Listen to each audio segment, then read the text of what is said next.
Hello, my name is Joy, and I am currently working on what will hopefully be my debut novel. I'm currently calling it Project Phoenix, and it is a high fantasy with a romantic subplot. Hi, and we are joined by my cat Alphonse. Okay, I am just bursting with excitement. I have some I have some like mid news, and I also have some really good news to counterbalance that. The less exciting news is that if you don't know, I set the goal of writing 4,000 words a week in my first draft, my rough draft of my book. But today is December 30th, so last week consisted of Christmas festivities and family time. And I thought that I might be able to squeeze in some writing time, but if we're being completely honest, I did not dedicate a lot of writing to my first draft. I maybe got like a couple hundred more words, maybe. I mean, really nothing much. However, I was not working on my book at all. I actually was working quite a lot on my book, and it was very necessary work because I was looking at the very loose outline that I had given myself for the rest of the book. I mean, there were so many gaps and lots of question marks, and the pacing of it was not feeling correct to me. It was feeling like it was going to get a little bit too bloated. So I went ahead and restructured and refined everything that I had, and I wrote down a lot of ideas. And I have like a little world building and brainstorming document on my Scrivener. So I wrote like 2,000 words worth of world building elements. I just sort of word vomited a lot of the ideas that I've been holding up in my head, but I just needed to see on paper so that I could continue making connections in the story and figure out how those pieces would all come together. And they're coming together because I also came up with a climax for book 2 of the duology. And I had a very vague idea of what it would be, but now it's like, oh no, like I'm like seeing it vividly. The things that definitely changed the most were the next few scenes that I'm needing to write, because I had them meeting a character in one way, but I completely changed it. But I feel like it's going to be so much better because the first way that I had them meet this very important character felt almost too convenient. Like it was like, oh, by accident. And like it's like they just so happened upon him, and then it's like, oh, like you happen to be like exactly like you have some vital information for our quest. Like how nice. It was just very clearly like the author, me, being like, oh, you need to meet him, and this would be kind of a funny way for you to meet him, which I think works sometimes, but it wasn't feeling correct to me. And I'm so glad that I didn't even try writing it out, because what I just came up with this past week instead is so much better. It gives this character that they're about to meet so much more agency and purpose for him being there. It's also tying in perfectly with some of the world building and lore that I also came up with. So I'm just like, chef's kiss. I just love it when stuff like this comes together, and I'm genuinely really excited to write it. I hope that the words flow, because if you have watched any of my other videos, I feel like every single video I have mentioned, I want to go on a writing retreat. Like that's what I want to do so badly, but I don't know if I can. Well, it was seeming like I was not going to be able to, because my in-laws, who would normally like watch my kids under these circumstances, they weren't available. And I was like, it's okay, maybe another time, because, I wanted it to be this week because it's December 30th and we have the week off between Christmas and New Year's, both my husband and I. So that would be the perfect time to take a writing retreat, right? It turns out they weren't available because my husband had already asked them to watch the kids, and it was a surprise. So I am, in fact, going on a writing retreat, but I didn't have to plan any of it because my husband planned it. So we're going to downtown Cleveland. We're staying there. We're doing an overnight, and we are leaving as soon as I'm done filming this, and we're going to drive down there, and I'm going to take you along for the ride. And I really hope that I'm able to get some good words down. I'm not going to set like a word count goal or anything like that, but since I am going in with a decently fleshed out outline. I mean, okay, when I say decently fleshed out, it's really not super fleshed out, but compared to what I normally have, it's fleshed out. Let's just put it that way. I do have pretty much each scene between now and the end of the book, with a handful of scenes that I know are missing. I'm like, I just don't know exactly how I'm going to bridge the gap, but I'll figure it out when I get there type deal. But I have most of them laid out, and I'm feeling really good about it. So that's exciting. I know where we're going, and I'm gonna be able to write for however many hours I can. So I, we're gonna do this, and I'm very excited. As of right now, we are standing at, I think, 42,110 words. A lot of that is placeholders and sections I know I'm going to move around, but I would say that is fairly accurately representing where my first draft is at right now. And we'll see what our end word count is. My main goal is going to be, of course, adding on to the rough draft, so mainly adding words. Who knows, if I feel like I really want to go back and refine an old scene or something to make things tighter and make sense, like, I'm not going to resist that urge, but I'm primarily going to be focused on adding words to the rough draft. So let's see what happens.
Hello, I'm sitting here because this has the best lighting of anywhere in this space. I'm like directly in front of a window, but obviously it's like a little weird alcove, but it's kind of cute. I don't know.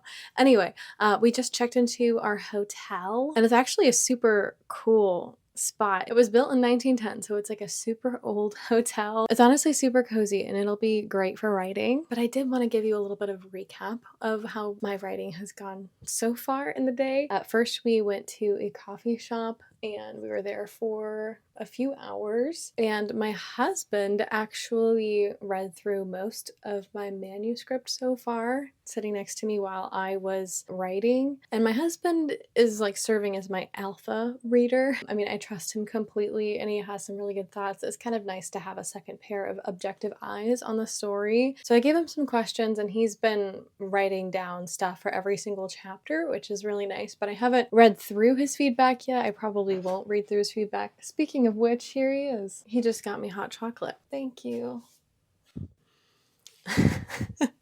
I won't really read through his feedback probably until I'm closer to the revision process. I don't know, if I feel like I can't wait, I might do it sooner than that, but I'm gonna try to not read through it until I'm at least done with this writing retreat. But that's going to be really helpful to go through. As for how the writing went overall, I do feel like I didn't get down as many words as I thought that I would. And I still have more writing time here and tomorrow morning as well. So I'm trying to not put like pressure on myself. But I did end up actually going back to the two previous scenes that I had written most recently. And I polished them. I deleted some stuff. I added some stuff because I just felt like there were some things missing. And I felt like I would have a hard time moving on to the next part of the story without figuring some of those things out and tightening up those scenes. So I spent some time doing that, and then I started the next scene. I got maybe about 500 words into the next scene. So overall, because of the way that Scrivener counts words, I actually don't know how many words I actively wrote because I also subtracted from my word count, if that makes sense. And Scrivener kind of takes the net, like it subtracts words that you deleted. But my total word count now is 43,505 words, and I believe this morning we started at like 42,110. I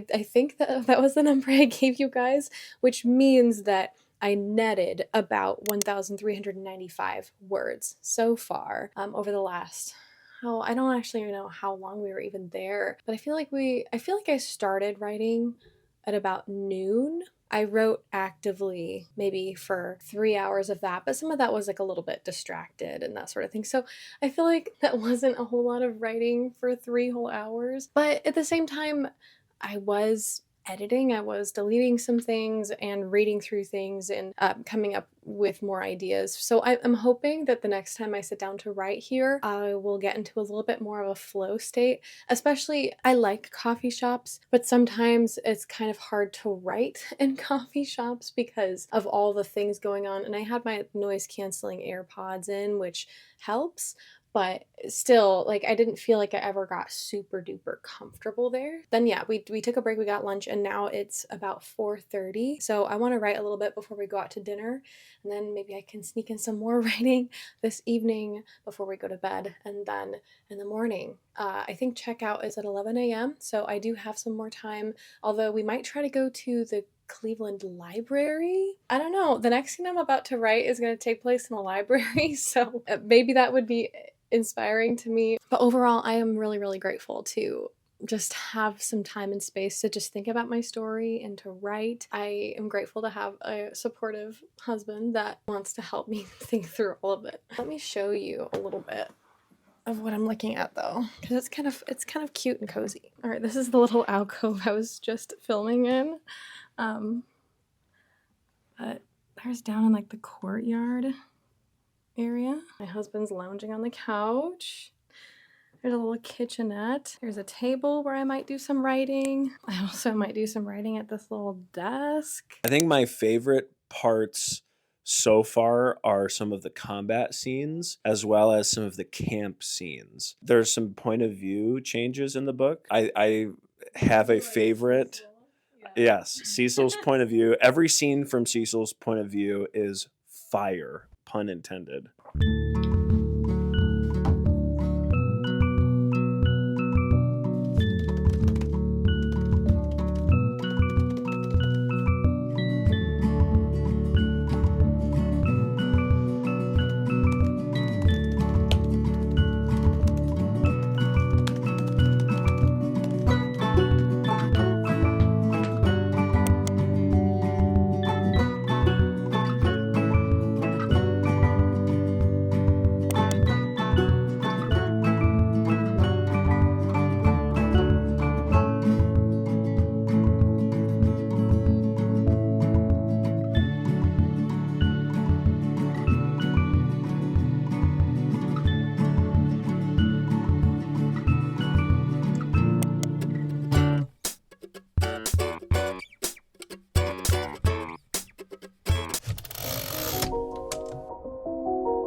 It is currently 8:37 a.m. and I have not started writing yet this morning, but I want to get started promptly because I only have until, I guess, like 1 p.m. And at some point, we're going to have to check out of this hotel and either go to a library or to some sort of coffee shop, depending on what we decide. But last night, I only wrote until about like 8:30 p.m. I was feeling a little bit burnt out, and, you know, at a certain point, you just kind of have to take a break. I mean, we took a break for lunch, we took a break for dinner, and other breaks in between.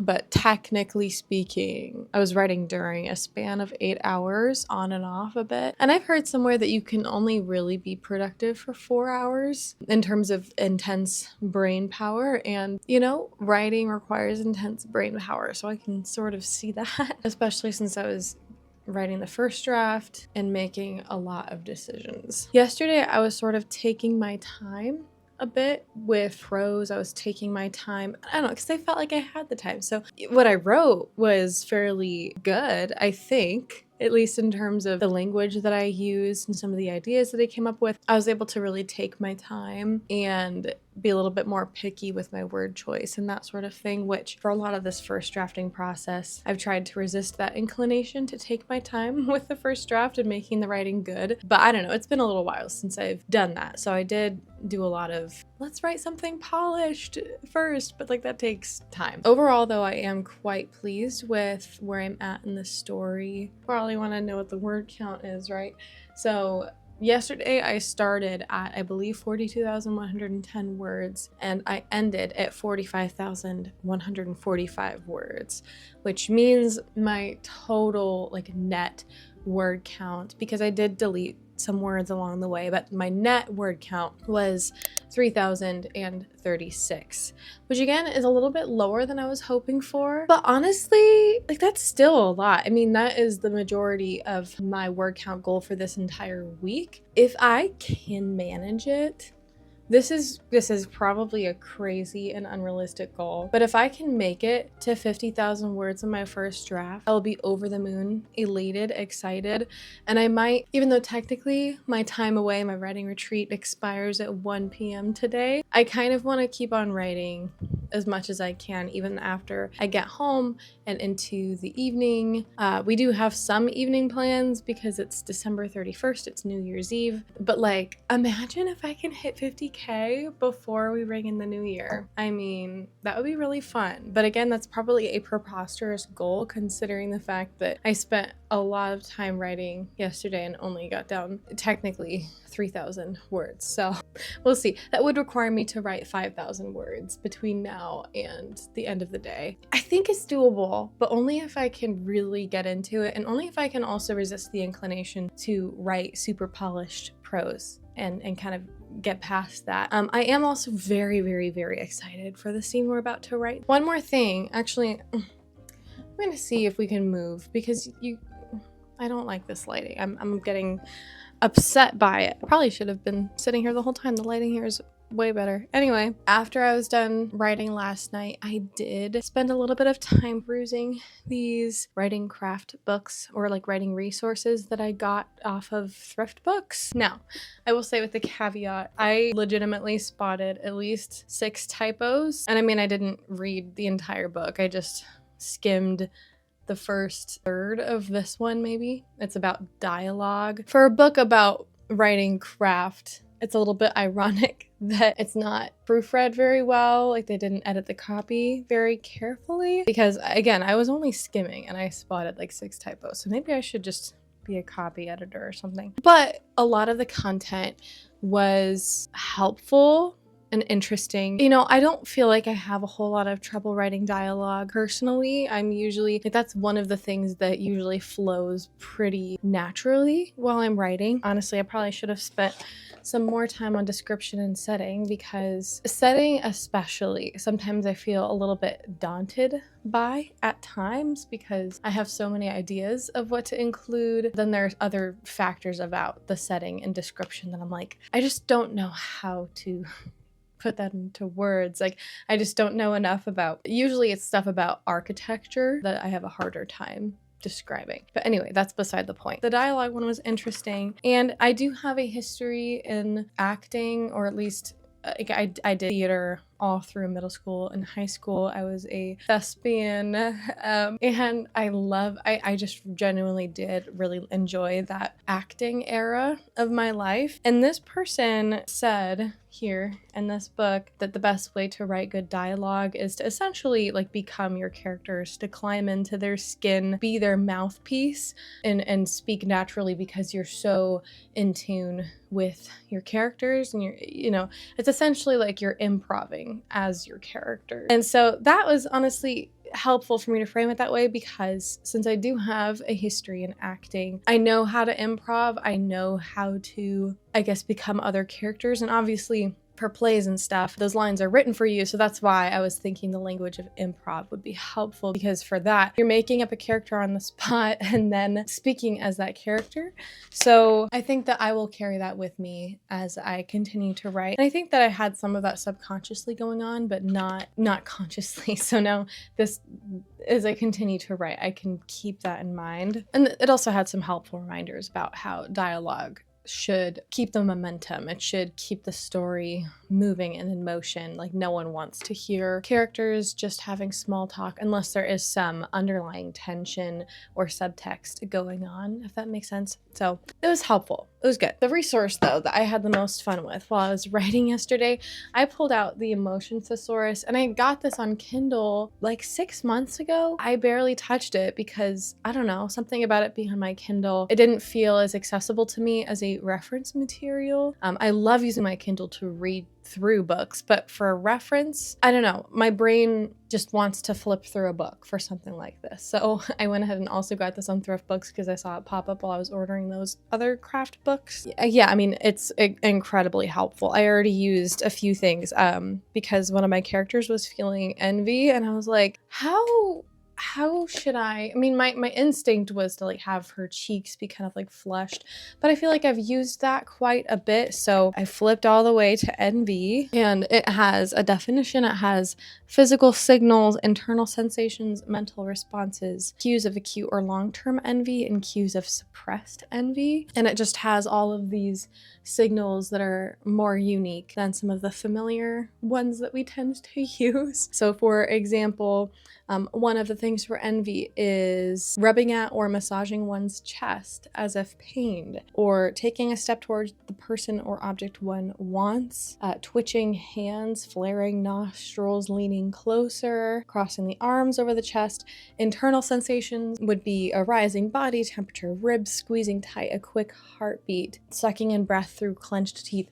Just some of these things. Obviously, you don't want to just vomit all of these words on the page. They need to be used within context, but they are helpful ways to get out of the familiar ruts that we tend to use, like the repeated patterns in our writing, because I don't know, I tend to have some go-to physical sensations or internal sensations that I tend to write for my characters depending on their emotion. And sometimes I just want to like break out of that rut, and I want to break out of those familiar terms that I keep on kind of instinctively throwing in there. I can get really in my head sometimes of like, oh, well, I don't know how I want to describe this, and I need to just say it and move on. Sometimes I just get stuck on something, and this can just help you get unstuck really easily. But okay, that's that.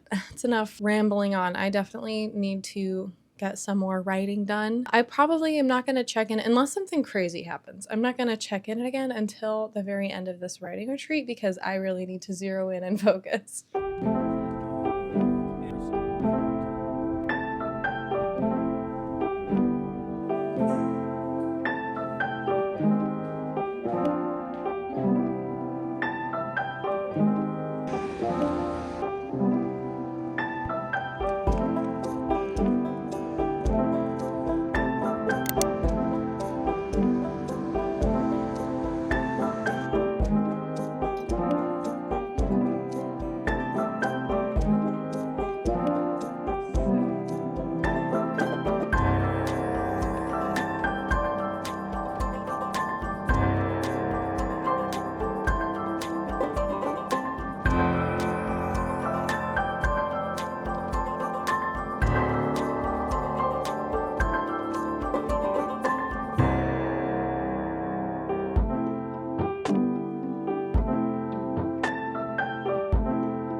Well, I am exhausted, and it feels like it has been a long time since I filmed for this video, even though it's legitimately been only one day. But I did want to come on here and just do like one final reflection, tell you my final word count for the last couple of days. Technically, the writing retreat went from December 30th at about noon up until like 8:30 is when I kind of wrapped up. Obviously, there was like lunch break in there and that sort of thing. And then I woke up at like 7:30, started writing closer to 8:30 or so, and kept going with some interruptions and lunch breaks and that sort of thing. I kept going until about 1:30. But then when I got back home, you know, I had the kids, so I was like watching the kids, but my son took a nap and my daughter was pretty content. So I was sort of writing on and off. We did have some soft New Year's Eve plans. So my husband and I traded off hanging out with friends between like 7 and 10 p.m. And then we got back home. We just kind of relaxed, and I did some final writing in like the last hour of 2024. And honestly, I actually saw an Instagram post today, which, by the way, today is January 1st. As of the day that I'm filming this, Happy New Year. This morning I saw RF Kwong post on her Instagram saying that she was writing into the new year, and so I just felt some solidarity there. I always personally love doing something that I enjoy to usher in the next year. I mean, obviously there's lots of things that I love, but writing is something that I do want to prioritize more in the year of 2025. So it just felt poetic, I guess, to be writing into 2025. But anyway, I wrote until I could not keep my eyes open anymore. I literally fell asleep on the recliner, and my husband had to wake me up about 30 minutes later, and we went up to bed at like 1:30. So that was sort of the time frame of the writing retreat. I loved it, and I want to do more writing retreats. I think I would do things maybe slightly differently. And my husband did plan a lot of it, and like I thought that he did a great job. It was fantastic. Like I have no complaints per se. But in the future, I mean, I've never done a writing retreat before, so I just didn't really know what I would even want, if that makes sense. But in the future, I think, I don't know, I did like having the accessibility to the coffee shops. It was kind of fun to be in downtown Cleveland. I loved visiting the library and that sort of thing. But I did feel like we ended up changing environments and moving around quite a bit, which was, on the one hand, I could see that being nice to have a change of environment, but I think that all those interruptions and moving around ended up potentially being a detriment.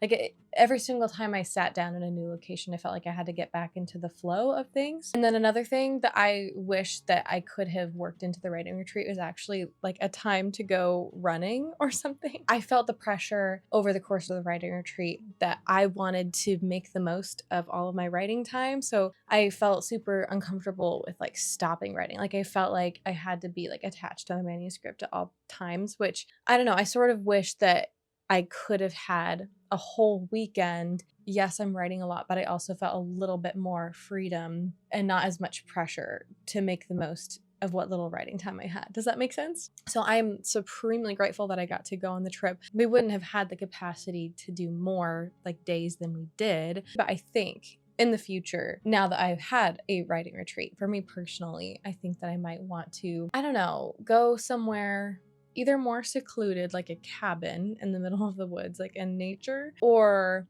even stay home, or I don't know, but staying home, I might get distracted by like all the household chores that need to get done. Suffice it to say, overall, I was thrilled about it. In the future, I might change a few things about my approach to it, but on the whole, like the fact that I even was able to go on a writing retreat, I am like, honestly, I did kind of feel like I entered into a black hole of time and space. Every time I looked at the clock while I was writing, I had a miniature heart attack because I was like, no way, it's been 3 hours. I could not understand, like the passage of time was so bizarre while I was writing. I felt like I was writing at a good pace, but then I would look at the clock and be like, I don't understand how this much time has passed already. It's honestly crazy because I just get so in the flow of it. I get so into it, and I'm loving what I'm doing. Like I don't really want to stop. Let me pull up my like word count statistic notes that I made for myself. As far as the overall ending word count goes, so like I did delete some words as I was writing, and you know,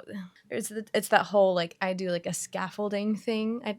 I think I've talked about this before, where I'll write out some phrases or ideas. These are beats that I want to hit. It's almost like I do like an extremely loose outline of the scene before I go in and write it. So I did like a tiny baby amount of revision because that just is kind of part of my process in the midst of even writing my first draft. I tend to go back over this last scene that I wrote and do a little bit of revision. I'm saying my net word count because I'm just going to go by my starting word count subtracted from my ending word count to give you like what my total for the 2 days was. I started, I believe, at 42,110 words, and I ended at 49,162 words. And I know it's like almost like a little bit painful. I was literally like 850 words away from reaching 50K in the new year, like at the end of this. And I wanted that to happen I just could not keep my eyes open anymore. Like, I hate to say it. It's fine. I mean, I'll probably hit 50,000 words this week. I mean, I'm almost certain that I will, because I would like to continue staying ahead of the curve in terms of my goals, because I know that the next few months, honestly, might end up being a little bit busy with work, which I'm a little bit nervous about, but it's okay. So, okay. What was I saying? Oh, yeah. So my total word count for my writing retreat, like what I will call my writing retreat, ended up being 7,052 words. Yay! I feel like that was a good amount. And I did say at the beginning of this vlog that I wasn't trying to set a specific goal for myself. I wasn't trying to set a ton of pressure, because when you sit down to write, it's honestly really unpredictable as to how a scene will go. Because if I'm being honest, some of these scenes that I had imagined, I thought were crystal clear in my mind, but when I sat down to write them, it was just not working. It's so strange how you can imagine something so vividly, but then describing it and sitting down to write it, you're like, wait, no, my character wouldn't say that, or that doesn't make sense. That I just don't like how that's feeling on the page once it's actually there and you're reading it. And I also did add to some scenes in some unexpected ways. I had mentioned at the beginning of this vlog that I had outlined pretty much to the end of the book, but even in the midst of me writing over the course of this writing retreat, there was one scene as I was writing it, I was like, oh my gosh, this actually might be the perfect place to reveal this one little tidbit of information. And that changes a lot about the character arcs that I had planned. Ultimately, as I was writing the scene, I just felt in my soul, like instinctively, like this is the best place to do this. This is the best place to make this reveal. Or really, it's more of a character realization or a eureka moment, but she also is still feeling, Vera, my main character, she's still feeling a lot of internal conflict about this and very uncertain about this realization. So I had a lot of internality that I was writing and toying around with, but it all felt very nuanced. So on the one hand, some of it was easy to write, but on the other hand, some of it felt like I was doing a lot of the wrestling myself in my character's stead, which is a little bit mentally and emotionally taxing, which I think is part of the reason that I'm feeling honestly so exhausted right now. I sort of expected the writing retreat to be restful. I don't know why I thought that would be the case. What was I saying? Oh yes, I was saying something along the lines of I didn't want to set a specific word count goal for this. I do think that it's very easy to get caught up in trying to reach the word count rather than writing a quality story or writing quality prose. And there's nothing wrong with having a goal, absolutely. But for me, I think that I like the additional pressure, if I were to put that on myself or compare myself to other people and meeting their word count goals during writing retreats and that sort of thing. Like if I put the pressure on myself to meet the same productivity that other people have achieved, that is counterproductive for me. That makes me get more in my head and less in the story, if that makes sense. So it would have been nice to reach 50K on my first draft. That would have been really fun to be able to put that in the thumbnail of this video and be like, look, I made it to this halfway point. Would it have been nice to even be like, oh, I wrote 10K words in 2 days. I mean, if I wrote 7,000 words, but like 7K words during my writing retreat sounds less fun than 10K words for some reason. But it's not about the thumbnail. It's not about, like, I want to be genuine with you guys at all points of my writing journey. Like, it's not about the content. It's I sat down and I wrote and I made a lot of progress in my story. So I don't know, like I don't want anyone to feel bad or shamed for like ever leveraging the fact that they wrote a lot for their content and stuff, because like that's all fun. I mean, I eat those videos up. Like I love it. It's very motivating and exciting. But as a content creator myself, I never want that to become the point or the pressure. And earlier today, I was going back and rereading some of what I had written. And I will say, in the moment, as I was writing it, I felt like I was using so many placeholders. I felt like it was so messy and didn't make any sense. And some moments I was feeling good about, but other moments I was like, I don't even know if this is, like, I don't know if this is any good or if I'm making good choices right now, because really writing in large part is a series of very small choices, and yeah, that decision fatigue can add up really quickly. But yeah, as I went back and reread it, I thought to myself, okay, this is not actually nearly as bad as what I thought. But in terms of character work, I'm honestly very excited because, you know, the outline that I had made for myself was a bit more focused on the plot beats and maybe some of the individual character arcs, but not the character chemistry arcs, which with having a romantic subplot, I probably should have thought about that a little bit more as I was messing with the outline last week. But I am very pleased to say that our two main characters are starting to turn a corner. And the male main character, Cecil, pretty much from the beginning, he really likes to be around Vera. He likes her company. He admires her a lot. And Vera is a little bit more focused on other things, I guess is a good way to put it. Like, she's just, romance is literally the last thing on her brain right now. So, you know, she really sees Cecil initially as more of a means to an end. She appreciates him. She feels like, okay, well, he's a little bit nicer to me than most people tend to be, because the world in which they live is not always kind. But Cecil is a beacon of compassion that is very refreshing to Vera, but she also doesn't really know what to make of it. But I will say, Vera is starting to see Cecil in a different light. Like, there's been a very subtle shift in these last few scenes where he said some things to her that really struck her because it resonates with the truth that she needs to hear about herself. Because, you know, of course, a lot of characters will lie to themselves, and that's part of their internal conflict, which can even manifest into external conflict. So he's really speaking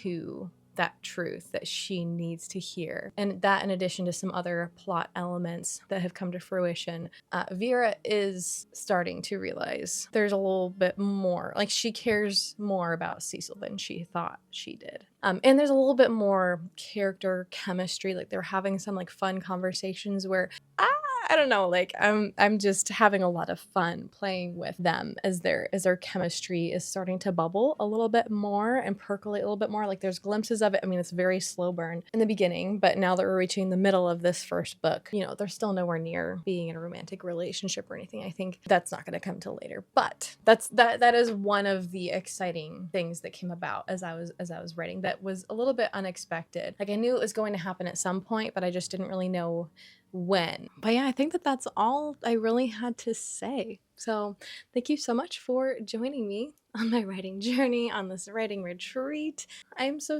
grateful that I had this time to spend with my book.